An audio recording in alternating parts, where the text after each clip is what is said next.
Jumu carefully stepped out of the transport pod, her blue-tinted skin shimmering under Earth's unfamiliar sun. The gravity pulled at her slender frame more strongly than on her homeworld. She adjusted the atmospheric filters in her nostrils, taking in the strange mixture of scents that defined human habitation. "So this is Earth," she murmured, scanning the landing platform with her large violet eyes. As the first navi-xenanthropologist assigned to study human social structures, Zhu understood the importance of her mission. The Galactic Council had only recently welcomed humans into their ranks, and many species remained skeptical of these beings who had advanced so quickly despite lacking telepathic abilities.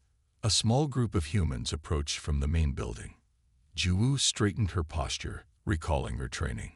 Humans valued what they called body language, a mysterious form of communication through physical positioning. "Welcome to Sewell Research Institute," said the man at the front of the group. He was shorter than the others, with dark hair and eyes that crinkled slightly at the corners. "I'm Director Park." Zhu performed the formal Navi greeting, touching her fingertips to her forehead, and then extending her hands, palms up. "I am Zhu, third-rank researcher of the Navi Collective. I bring greetings from the homeworld." The humans looked confused by her gesture. Director Park recovered quickly and extended a single hand toward her. Zhu stared at it, trying to recall the briefing on human greetings. "You're supposed to shake it," said another human, this one wearing what appeared to be the uniform of a technical specialist. His identification badge read Kim Hyunwoo. "Forgive me," Zhu said, carefully taking the director's hand and moving it up and down. "Our cultural exchange data is still incomplete." "That's why you're here, isn't it?" Hyunwoo said. His voice carried a tone that Zhu couldn't quite identify. "To study us like lab specimens." "Hyunwoo," Director Park warned, "please remember diplomatic protocols." Zhu turned her attention to Hyunwoo. On her world, such directness would be considered refreshing. "You are correct. I am here to study humans, but not as specimens, as potential friends." Director Park smiled. "Hyunwoo will be your primary liaison during your stay. He's our lead quantum engineer and has been briefed on Navi biology and customs." Hyunwoo did not appear pleased with this assignment. Zhu's secondary eyelids flickered with interest. On her world, displeasure would be communicated telepathically, not displayed on one's face. Humans were fascinatingly transparent. "I will show you to your quarters," Hyunwoo said stiffly. As they walked through the facility, Zhu observed the humans they passed. They maintained careful physical distance from each other, yet occasionally touched in specific ways. Hands on shoulders, brief embraces, small nods of the head. "How do you form connections without melding?" she asked Hyunwoo. "Melding. The joining of minds. The sacred bond." When he continued to look confused, she added, "The telepathic connection that forms the basis of all meaningful relationships." Hyunwoo's expression shifted. "We talk to each other. We spend time together. We share experiences. But how do you truly know one another without accessing thoughts?" He stopped walking and turned to face her. "We don't need to read minds to understand each other. Sometimes what people don't say is as important as what they do say." Zhu found this deeply puzzling. "That seems inefficient." "Maybe," Hyunwoo conceded, "but there's value in privacy, in keeping some thoughts to yourself." This concept was alien to Zhu. On her world, the sharing of consciousness was the foundation of trust. The idea of deliberately maintaining separation seemed lonely. They arrived at a door, which Hyunwoo opened with a wave of his hand. "These will be your quarters. They've been adjusted for Navi atmospheric preferences." The room was simple but comfortable. Zhu noted with appreciation that they had included the meditation pool essential for Navi rest cycles. "Thank you," she said. "When do we begin our work together?" "Tomorrow, 800 hours. I'll show you the quantum engineering lab. I look forward to observing your work processes," Zhu said. Then, remembering her mission, she attempted a human bonding ritual. She stepped closer to Hyunwoo. Exactly 73 centimeters away, the optimal distance for Navi telepathic resonance, and stared deeply into his eyes. Hyunwoo stepped back, his face displaying what Ju identified as discomfort. "What are you doing?" "Initiating primary bonding," she explained. "This is how Navi begin friendship sequences. Humans prefer more space," he said, creating additional distance between them. "And less staring." "How do humans initiate friendship sequences?" Hyunwoo seemed to consider this question seriously. "We don't have sequences. Friendships just happen. Or they don't." "That lacks protocol," Ju observed. "That's humanity for you." For the first time, Hyunwoo's mouth curved slightly upward, completely lacking in protocol. As he left, Ju settled beside her meditation pool, reflecting on this strange species. Humans formed bonds without telepathy, communicated without mind-sharing, and apparently allowed relationships to develop without clear guidelines or sequences. How did they ever truly connect? How did they know the contents of each other's hearts? Tomorrow, she would begin finding out. Ju arrived at the quantum engineering lab 15 minutes early. She had spent the night studying human social rituals and was eager to apply her new knowledge. According to her research, sharing food was a fundamental human bonding activity. She had carefully prepared a traditional Navi morning nutrient sphere, which she now held in both hands. Hyunwoo entered the lab and paused when he saw her. "Good morning," Ju said, bowing slightly. "I have prepared a traditional Navi friendship offering." She extended the glowing blue sphere toward him, holding it with both hands as was proper. Hyunwoo stared at the pulsing sphere. "What is it?" "A nutrient sphere. It contains proteins and minerals beneficial to both our species. The sharing of sustenance is a universal bonding ritual, yes." "We usually just go for coffee," Hyunwoo said, but he carefully took the sphere. "Do I eat it?" "Yes, it dissolves on contact with saliva." Hyunwoo hesitated, then took a small bite. His eyes widened in surprise. "It tastes like blueberries and something else I can't identify." "Trillium extract. It stimulates neural pathways associated with trust." Seeing his alarmed expression, she quickly added, "In Navi physiology only. It has no effect on humans." Hyunwoo set the sphere down. "On Earth, we don't typically drug each other as a friendship ritual. I apologize for the misunderstanding." Ju's secondary eyelids flickered with embarrassment. "My cultural database suggested food sharing was appropriate." "Food sharing is fine. Unexpected alien biochemicals, less so." Hyunwoo sighed. "Let's just focus on work today." Hyunwoo led her through the lab, explaining the various quantum experiments. Ju listened attentively, but also observed the interactions between humans. They communicated with words, gestures, and facial expressions, but maintained physical separation that would be impossible in Navi society. When two researchers disagreed about an equation, they stood on opposite sides of a display screen, voices rising. Ju was fascinated. "They are angry with each other?" she asked Hyunwoo. "They're debating. It's how we refine ideas. Without telepathic sharing, how do they reach consensus? Evidence, logic, sometimes sheer stubbornness." Hyunwoo smiled slightly. "It's messy, but effective."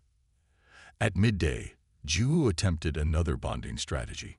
She positioned herself exactly 73 centimeters from Hyunwoo, the optimal distance for telepathic resonance among her people, and maintained steady eye contact while he explained quantum entanglement. Hyunwoo shifted uncomfortably. "Why are you standing so close and staring at me like that?" "This is the friendship distance," Ju explained. "Among Navi, this proximity allows for the beginning of telepathic harmony. Well, among humans, this proximity suggests you're either about to kiss me or steal my wallet." Hyunwoo took a step back. "We value personal space. How do you connect without proximity?" "Through conversation, shared interests, mutual respect." Hyunwoo seemed to be choosing his words carefully. "It takes time." Time is inefficient, Ju observed. Maybe, but rushing relationships doesn't work for us. Their conversation was interrupted by a sudden blaring alarm. Red lights flashed throughout the lab. What's happening? Ju asked, her crest rising in alarm. Hyunwoo rushed to a control panel. Something's wrong in Laboratory 7. The quantum containment field is fluctuating. The lab doors opened and Director Park hurried in. We have a situation. The experimental fusion reactor is destabilizing. How bad? Hyunwoo asked. Bad enough that we've contacted your ship, Director Park said to Ju. The Navy ambassador suggested evacuation of key personnel. Ju watched as the humans rapidly organized themselves. There was no visible leader, yet everyone seemed to know their role. They'd moved with purpose, checking systems, running calculations, proposing solutions. Can the reactor be stabilized? She asked. We're trying to determine that, Hyunwoo said, not looking up from his display. The containment field was compromised during a test run. My species has advanced knowledge of quantum fields, Ju offered. Perhaps I could assist. Hyunwoo glanced at her. You're a xenoanthropologist. With training in quantum physics, all Navy receive multidisciplinary education. For a moment, Hyunwoo seemed to evaluate her. Then he nodded. We need all the help we can get. Look at these field equations. Ju studied the display. Your approach is interesting but flawed. You're trying to contain the reaction rather than guide it. Containing is safer. Not in this case. Ju's fingers moved quickly over the display. See this energy signature. It's seeking release, like water pressure behind a weakening dam. Understanding dawned on Hyunwoo's face. So instead of reinforcing the dam, we create a controlled channel for release. Ju finished. They worked side by side, Ju suggesting modifications to the containment protocols while Hyunwoo implemented them. For the first time, she felt a connection forming, not through telepathy, but through shared purpose. We need to get to Laboratory 7, Hyunwoo said finally. These adjustments must be made directly to the reactor controls. Director Park approached them. The Navy diplomatic vessel will arrive in 30 minutes for evacuation. We may not need evacuation, Hyunwoo said. We have a potential solution. The risk is considerable, Ju admitted, but the approach is sound. Director Park looked between them. You're working well together. Yes, Ju said, surprised to realize it was true. Without telepathy, without proper bonding rituals, she and Hyunwoo had somehow formed a functional connection. As they prepared to leave for Laboratory 7, Hyunwoo turned to her. Ready for your first human crisis management experience? Ju's secondary eyelids flickered with what she recognized as excitement. I believe humans would say, let's do this. Ju and Hyunwoo raced through the corridor toward Laboratory 7. Emergency lights pulsed along the walls, casting alternating shadows and red glows across their faces. The facility's alarm continued its rhythmic warning, a sound that made Ju's sensitive hearing membranes vibrate uncomfortably. The reactor is housed in a separate chamber, Hyunwoo explained as they ran. The containment field is designed to prevent quantum particles from destabilizing, but something has interfered with the calibration. They reached a security checkpoint where a guard looked at them with concern. Sir, access is restricted. The radiation levels beyond this point are increasing. We have clearance from Director Park, Hyunwoo said, showing his badge. This is researcher Ju. She has expertise in quantum field manipulation. The guard nodded and stepped aside. The safety suits are in the next room. You'll need them. Ju followed Hyunwoo into a preparation area where several humans were already putting on protective gear. A woman approached them, her face tight with worry. I'm Yoonji, safety officer, she said. The situation is deteriorating faster than predicted. The containment field is at 67% and dropping. What happens when it fails completely? Ju asked. Yoonji's expression grew grave. The reactor will release enough energy to destroy this facility and everything within a 20-kilometer radius. How many people live within that area? Ju asked. About 5 million, Hanwu answered quietly. Ju's secondary eyelids flickered rapidly. On her world, such a crisis would be managed logically, with careful weighing of risks and probabilities. The Navy would likely have already ordered evacuation of essential personnel, accepting the loss of those who couldn't escape in time. As if reading her thoughts, a communication device on the wall activated. The face of Minha, the Navy ambassador, appeared on the screen. "Researcher Ju," Minha said, her tone formal. "Our ship has arrived. The collective has determined that human technology cannot resolve this crisis. You are ordered to evacuate immediately." Hyunwoo looked at Ju, his expression unreadable to her non-telepathic senses. "Ambassador," Ju replied, "I believe there is a solution. Engineer Kim and I have developed a modification to the containment protocols." "The probability of success?" Minha asked. Ju hesitated. "Approximately 38%. Unacceptable risk. You will evacuate now." Minha's tone left no room for discussion. Hyunwoo stepped forward. "With respect, Ambassador, we're not giving up. Those are our people out there." "Your emotional attachment clouds judgment," Minha responded. "This is why the collective questions human readiness for galactic citizenship." The communication ended abruptly. Hyunwoo turned to Ju, his face showing what she now recognized as determination. "You should go," he said. "Your people are right. The odds aren't good." "Yet you stay," Ju observed. "Someone has to try." Ju considered her options. The logical choice was clear. Evacuate with her people, preserve her life and knowledge, accept the human loss as an unfortunate probability. But something about Hyunwoo's determination affected her.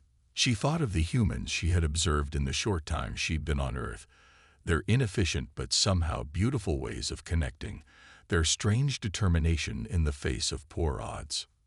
"I will remain," she decided. "My knowledge of quantum fields may increase our probability of success." Surprise flickered across Hyunwoo's face, followed by something warmer. "Thank you." They quickly donned the protective suits Yoonji provided. Ju's had been modified to accommodate her different physiology. "The suits will shield you from radiation for approximately 40 minutes, Yoonji explained. "After that, the protection begins to fail. We'll need to access the main control panel and the secondary field generators simultaneously," Hanwoo said, studying the laboratory schematics. "That means splitting up once we're inside." "I will take the field generators," Ju offered. "My people have similar technology." They entered Laboratory 7 through an airlock. Inside, the air shimmered with visible energy distortions. At the center of the chamber, a spherical reactor pulsed with blue-white light, surrounded by a flickering containment field. "The field is failing faster than we anticipated," Hanwoo said, checking the readings on his wrist device. "We have maybe 20 minutes before complete collapse." They moved to their respective stations. Ju approached the field generators, analyzing the systems quickly. The human design was different from Navi technology, but the principles were similar. "Hyunwoo," she called across the chamber, "the field is collapsing because the energy signature has shifted. The containment was designed for a stable pattern, but the reaction has evolved." "That shouldn't be possible," he replied, working at the main controls. "Yet it is happening. We need to adapt the field to the new signature." They worked separately, but in coordination, Ju calling out specifications, while Hyunwoo implemented them through the main system. The failing containment field flickered dangerously, occasionally allowing bursts of energy to escape. One such burst struck near Ju, shorting out part of the control panel she was using. She quickly rerouted through secondary systems. "Are you all right?" Hyunwoo called, concern evident in his voice. "Functional," she replied. "The modification is almost complete, ready to implement on your signal." The reactor's pulsing increased in speed and intensity. Warning lights flashed across all their monitoring systems. "Containment at 23%, reported Yunji's voice through their communication system, evacuating all remaining personnel from adjacent sections. Hyunwoo looked across the chamber at Juwoo. If this doesn't work, then we will have failed, Juwoo said simply. But we will have tried. That seems to be the human way. Hyunwoo nodded. On my mark. 3, 2, 1. Now. They activated the modified containment field simultaneously. For a terrible moment, nothing happened. Then the blue-white energy of the reactor seemed to pause, condense, and shift into a more regular pattern. It's working, Hyunwoo said, his voice filled with disbelief. The quantum signature is stabilizing. Juwoo watched as the chaotic energy patterns began to follow the new containment parameters they have established. For the first time, she understood something fundamental about humans. They didn't need certainty to act. They needed only the possibility of success. The containment field stabilized around the reactor, its glow shifting from dangerous white-blue to a steadier green. Juwoo and Hyunwoo watched the readings on their respective panels, hardly daring to believe their plan had worked. Containment at 78% and rising, Hyunwoo reported, his voice filled with cautious relief. The modified field is adapting to the quantum fluctuations. The energy signature is returning to normal parameters, Juwoo confirmed, her secondary eyelids fluttering rapidly as she processed the data. We have prevented immediate failure. Yunji's voice came through their communication devices. Remarkable work, but we're not out of danger yet. The reactor core temperature remains critically high. Hyunwoo checked his readings and frowned. She's right. If we can't cool the core in the next 15 minutes, the containment will fail regardless of our modifications. The cooling system is damaged, Juwoo observed, studying the facility schematics. We cannot repair it in time. Hyunwoo was silent for a moment, his expression shifting in ways Juwoo couldn't fully interpret. Without telepathy, human emotions remained partly mysterious to her. There's an emergency cooling protocol, he finally said. It requires manually opening the secondary coolant valves. Where are these valves located? Hyunwoo pointed to a small chamber adjacent to the reactor core. In there, but the radiation levels are too high. The protective suits won't shield anyone for more than 2 minutes. 2 minutes may be sufficient, Juwoo said, calculating rapidly. I will go. No, Hyunwoo said firmly. My physiology is better adapted to this environment than yours. I'll go. That is incorrect, Juwoo countered. Navy's cellular structure is more resistant to radiation damage than human tissue. Our regenerative capabilities are superior. But you're not trained on our systems. Then explain them to me. They stared at each other across the chamber, a silent battle of wills. Juwoo was unused to such confrontation. On her world, logical arguments prevailed, and the most qualified individual performed each task. We don't have time to argue, Yunji interrupted through the communication system. Director Park orders both of you to return to the safety zone immediately. Remote cooling measures will be attempted. The probability of success for remote measures is less than 12%, Juwoo calculated aloud. Sometimes humans do things even when the odds are terrible, Hyunwoo said. Then, making a decision, he added, we'll go together. 2 people working can do it in half the time. Before Juwoo could object, Hyunwoo was already moving toward the small chamber. She quickly followed him. The valves require simultaneous activation, he explained as they approached the sealed door, 1 person at each station. Turning the manual overrides clockwise until they lock. In high radiation, we will have approximately 100 seconds before cellular damage becomes severe, Juwoo noted. We must work quickly. Hyunwoo nodded. Then, unexpectedly, he extended his hand toward her. On Earth, we have a custom before dangerous missions. It's called a handshake. Juwoo remembered her cultural briefings and carefully took his hand.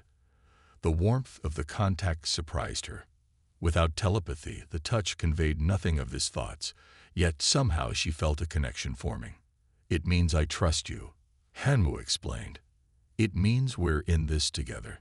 They entered the small chamber. The radiation warning indicators on their suits immediately began flashing red. The coolant valves were on opposite sides of the space, each protected by a safety cover that had to be removed first. They worked quickly, communicating in short, precise sentences. Shu struggled with the unfamiliar mechanism, but followed Hyunwoo's instructions. The valve was heavier than she expected, requiring significant physical force to turn.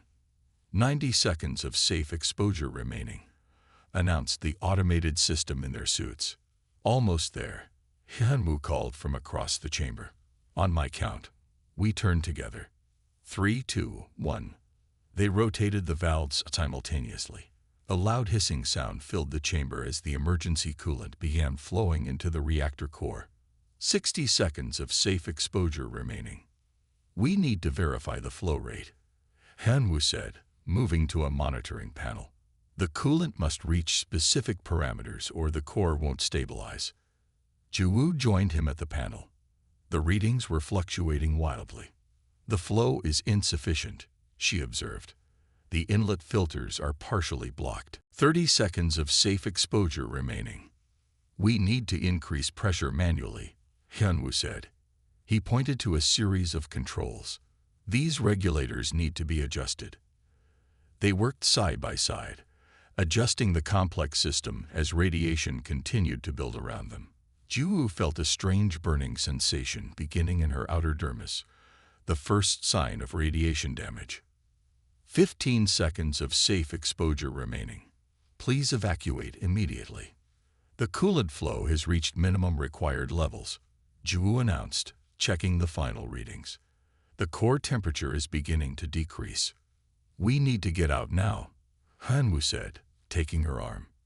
As they turned to leave, a power surge caused one of the control panels to explode in a shower of sparks. Hyunwoo instinctively pushed Jiwoo away from the danger, placing his body between her and the explosion. Safe exposure limit exceeded, cellular damage imminent. They stumbled from the chamber and sealed the door behind them. In the main laboratory, emergency teams were already entering, bringing additional equipment. The coolant system is functioning, Hyunwoo reported to Yeonji. Core temperature dropping. Medical team is standing by, Yeonji replied. You both need immediate treatment for radiation exposure. As they were led toward the decontamination area, Jiwoo turned to Hyunwoo. You placed yourself in greater danger to protect me. Why? Hyunwoo looked surprised by the question. It was instinct. That's what humans do for. For what? Jiwoo asked when he didn't continue. For friends, he finished, looking slightly embarrassed. Without telepathic bonding, how did you know we were friends? Jiwoo asked, genuinely curious. Hyunwoo smiled despite his obvious pain. Some things don't need telepathy to understand. As the medical team surrounded them, Jiwoo realized she was beginning to comprehend something fundamental about humans. Their connections weren't formed through efficient telepathic protocols or predetermined bonding sequences. They were forged in moments of shared struggle, in silent understanding, in small acts of sacrifice. Perhaps, she thought as the medics led them away, the human way of connecting wasn't inferior to Navi telepathy after all. Just different, and in its own way, just as profound. The Navi diplomatic vessel hovered above the Seoul Research Institute, its smooth silver surface reflecting the afternoon sunlight.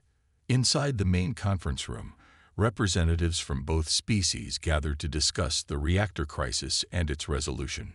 Jiwoo sat beside Hyunwoo, both still showing signs of their radiation exposure. The medical teams had worked quickly, but recovery would take time. Jiwoo's blue skin had paled slightly, while Hyunwoo's face showed unusual redness where the radiation had affected him most. Ambassador Minha stood at the front of the room, her tall form commanding attention. The collective has reviewed the incident data, she announced. We acknowledge that our assessment of human capabilities was incomplete. Director Park nodded politely. We appreciate your candor, Ambassador. However, Minha continued, we remain concerned about researcher Jiwoo's decision to disregard direct orders. Such independence is not the Navi way. All eyes turned to Juwu, who straightened in her chair. With respect, Ambassador, I made a logical choice.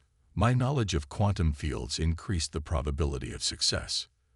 You risk your life on a 38% probability. Minha countered. That is not logical by Navi standards. Perhaps, Juwu admitted, I was influenced by human thinking. Hyunwoo shifted beside her. She could sense his discomfort without needing telepathy. Is that a negative influence? Director Park asked carefully. Ambassador Minha considered the question. It is different. The collected values certainty, efficiency, and clear protocols. Humans appear to embrace uncertainty and risk. We call it hope, Hyunwoo said quietly. Minha's secondary eyelids flickered. An interesting concept, one worthy of further study. After the meeting, Juwu walked with Hyunwoo through the facility gardens. The earth plants were strange to her, their colors and shapes unlike anything on her homeworld. What will happen when you report to your people? Hyunwoo asked. The collective will analyze my experiences, Juwu explained. They will incorporate any valuable observations into our understanding of humans. And what have you observed about us? Juwu paused beside a flowering plant, its petals open to the sun. That humans compensate for their lack of telepathy in remarkable ways. You build connections through shared experiences rather than mind-linking. You trust without certainty. You act on possibility rather than probability. Is that good or bad? It is simply different, Juwu said. Neither superior nor inferior. Just another way of being. They continued walking until they reached a small pond where water cascaded over stones. I have been assigned to extend my research mission, Juwu said. The collective believes there is much more to learn about human social structures. Hyunwoo smiled. Good. I was worried you'd be leaving. You would miss my presence, Juwu asked, curious. Of course. We're friends now, aren't we? Juwu considered this. By human definition, perhaps. We have shared danger. We have worked together effectively. But by Navi standards, true friendship requires telepathic bonding. We can't do that, Hyunwoo said, his smile fading. No, Juwu agreed. But perhaps there are adaptations possible. She reached into a pocket of her garment and removed a small glowing crystal. This is a resonance stone from my homeworld, she explained. Navy used them in preliminary bonding rituals, before true telepathic connection is established. They symbolize the willingness to share thoughts. Hyunwoo looked at the crystal with interest. It's beautiful. Among my people, the exchange of resonance stones represents the beginning of friendship, Juwu said. I cannot share my thoughts with you directly, but I can offer this symbol of connection. She held out the crystal. Hyunwoo hesitated, then carefully took it. I don't have anything like this to give you in return, he said. Earth has its own connection rituals. Juwu reminded him. Perhaps you could share one of those. Hyunwoo thought for a moment. Then he reached into his pocket and pulled out a simple metal object. This is the key to my apartment, he explained. Humans sometimes exchange keys as a symbol of trust and friendship. It means you're welcome in my home anytime. Juwu accepted the key, examining its simple design. You trust me with access to your personal dwelling. I trust you with my life. Hyunwoo said simply. You proved that in the reactor chamber. Something warm and unfamiliar moved through Juwoo's consciousness. Without telepathy, she couldn't name this feeling precisely, but it resembled the connection sensation that Navi experienced during bonding rituals. I have another human friendship ritual to share, Hyunwoo said. If you're willing. I am interested in all human customs, Juwu assured him. It's called a hug, Hyunwoo explained. It's a form of physical contact that symbolizes affection and support. Juwoo's secondary eyelids flickered with interest. Is it similar to the handshake? More encompassing, Hyunwoo said. May I demonstrate? Juwu nodded. Hyunwoo stepped forward and carefully wrapped his arms around her. The sensation was unlike anything in Navi experience. Warm, secure, surprisingly pleasant. After a moment, Ju attempted to reciprocate, placing her arms around Hyunwoo as he had done to her. "Is this correct?" she asked. "Perfect," Hyunwoo said, his voice sounding different somehow. When they separated, Ju noticed her perception had changed. She couldn't read Hyunwoo's thoughts, yet somehow she understood him better than before. Later, as the sun set over the research facility, Ju composed her report to the collective. She described the reactor crisis, the collaboration with humans, and her observations of their social structures. But she struggled to explain the most important discovery: that connection could exist without telepathy, that understanding could form without mind-sharing, that bonds could grow through actions rather than thoughts. "Humans have developed alternative pathways to connection," she wrote finally. "Their methods are inefficient by our standards, yet effective in ways we had not anticipated. They build trust through shared experiences rather than shared consciousness. They form bonds through actions rather than thoughts." She paused, considering her next words carefully. "I believe there is much the collective could learn from human connection rituals. Their very limitation, the absence of telepathy, has forced them to develop profound alternative means of understanding one another. In some ways, perhaps, the bonds they form are more deliberately chosen, more consciously maintained than our own telepathic connections." Jiwoo looked out at the Earth night, thinking of the resonant stone now in Hyunwoo's possession, and the key she held in her hand. Different symbols from different worlds, yet both representing the same thing: the beginning of understanding across the stars.